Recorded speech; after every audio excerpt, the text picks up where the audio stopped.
आजकल का जो युवा वर्ग है ना, मेरी बात को अन्यथा मत लेना, ये भगवान के विग्रह का स्पर्श करता है, मंदिरों में जाकर के शिवलिंग पर माथा रगड़ता, पर घर में बैठे प्रत्यक्ष माता पिता रूपी देवता का ये अनादर करता, उन्हें नहीं पूछता। कहते हैं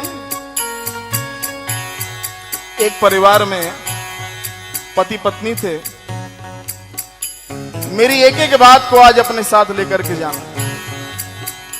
उनका बालक था और उनके पिताजी थे। पत्नी का देहांत हो चुका था, तो वो दोनों पति पत्नी, उनके पिता और बालक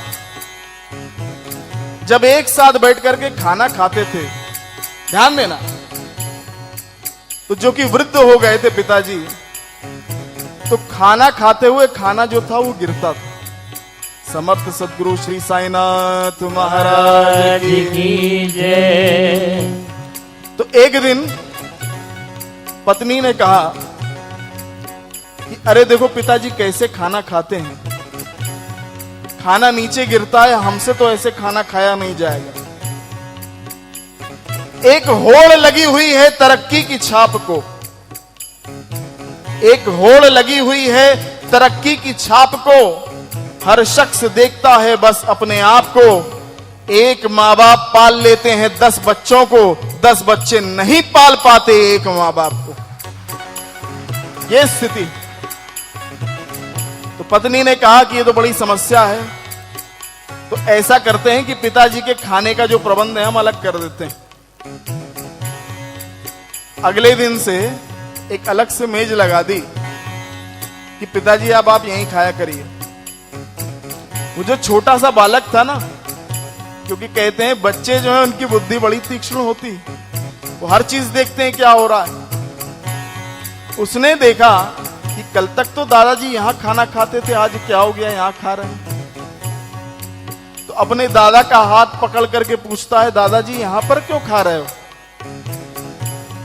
तो आंखों से आंसू निकलने लगे। कहते हैं कि बेटा मैं बूढ़ा हो गया हूं ना, इसीलिए मैं यहां पर बैठा हूं। तो नीचे क्या देखता है कि लकड़ी की प्लेट रखी हुई है।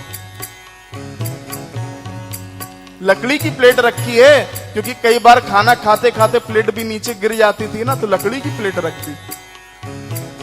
ये स्थिति। बात खत्म हो गई। अगले दिन पिताजी ने देखा, जो बालक के पिता थे, उन्होंने देखा कि वो छोटा सा बालक अपने खेल खिलौनों को लेकर के कुछ बना रहा है। ध्यान देना, वो जो हॉबी का सामान होता है ना, उससे लेकर के कुछ बना रहा है। तो पिता ने पूछा, बेटा तुम क्या बना रहे हो? तो कहता है, पिताजी मैं आपके लिए लकड़ी की प्लेट बना रहा हूं। क्यों बना रहा हूं? मैंने आज देखा कि दादाजी बड़े हो गए ना, तो आपने लकड़ी की प्लेट पकड़ा दी। ध्यान रखिएगा, जब आप बहुत बूढ़े हो जाएंगे तब ऐसे ही खाना गिराएंगे तो ये प्लेट फिर उस दिन काम आएगी। आज जो बीज रोपित कर दोगे, कल पेड़ काटना पड़ेगा, इसमें कोई संशय नहीं, कोई बचा नहीं सकता तुमको। इसलिए आज ऐसे बीज रोपित करो अपने परिवार में कि कल को तुम्हारा परिवार ही शिरडी का मंदिर बन जाए, ये बात आवश्यक है।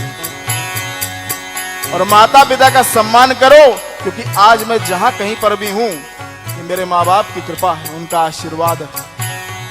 वो इंसान ही क्या जिसमें स्वाभिमान नहीं है, वो इंसान ही क्या जिसमें स्वाभिमान नहीं है, वो गीत ही क्या जिसमें तान नहीं है। और पत्थर की मूर्तियों को पूजने वालों, पत्थर की मूर्तियों को पूजने वालों, माँ बाप से बढ़कर के कोई भगवान नहीं।